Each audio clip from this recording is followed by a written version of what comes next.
ल आजको हाम्रो लक्ष्मी पूजाको रङ्गोली चाहिँ घरको लक्ष्मीले नबनाएर घरको हाम्रो लक्ष्मण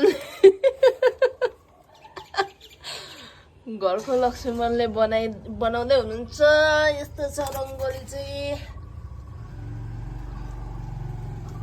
रङ चाहिँ यस्तो ल्यासल्यास भएर चाहिँ अलिकति राम्रो भएन भन्दै कम्प्लेन गर्दै बनाउनु हुँदैछ।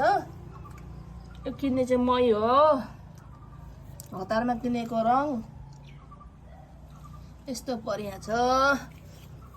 हाम्रो लक्ष्मणले जुगाड पनि थोरै लाउनु भएको छ। यहाँ एक्सरेको फिल्मलाई रोल गरेर यहाँबाट चाहिँ रङ निस्किने बाटो बनाइवरी मेहनतका साथ रङ्गोली बनाउनु भएको खासै। तर काम चल्छ, काम चल्छ। डिजाइनर रङ्गोली बनाउँछु भनेर भन्नुहुँदै थियो। ठिकै छ, यतिको पनि म चाहिँ रुगाग्रसित भएर अलिक तरिका आउँदैछ है, तरिका आउँदैछ। यतिको चाहिँ दिनुपर्ने हुन्छ नि। यो सबै मैले सिकाएको हो नि। यतिको मेहनत चाहिँ गर्नुपर्ने हुन्छ। सबै कुरा घरको लक्ष्मीले मात्रै गर्नुपर्छ भन्ने हुँदैन। घरको लक्ष्मीहरूले पनि यसरी बनाउनु पर्ने हुन्छ। यहाँ छ कलर, रङ बिरङका कलरहरू चाहिँ यहाँ त छ।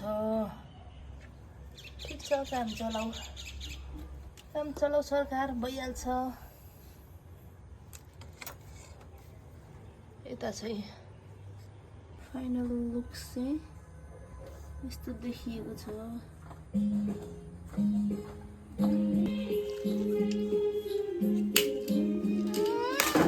के बनाएको अरे पियुषले?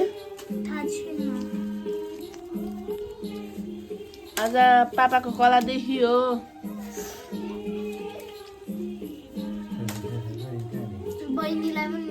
जोड तोड के साथ हाम्रो लक्ष्मी पूजाको तयारी हुँदैछ। हाम्रो लक्ष्मी यता प्योर लक्ष्मी चाहिँ यतातिर परेड खेल्दैछ। परेड खेल्दैछ हाम्रो प्योर लक्ष्मी। यता तयारी हुँदैछ, यता परेड खेल्दैछन्। पापा कि परी यता परेड खेल्दैछ।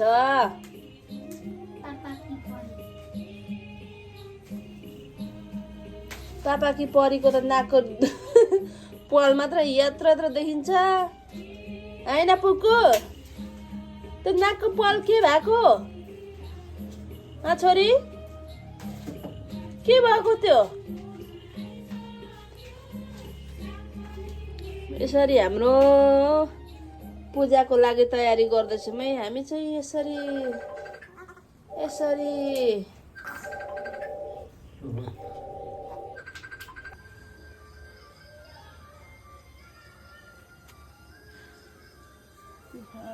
अवस्था चाहिँ पूजा गरिसक्यौँ है हामीले चाहिँ। यस्तो छ झिलमिल हाम्रो घर अगाडि। यता छ रङ्गोली देखाएको चाहिँ होइन क्या त? यता भेनाले साडीलाई यहाँ देखाएको चाहिँ होइन, देखाउँदैछ नि पैसा।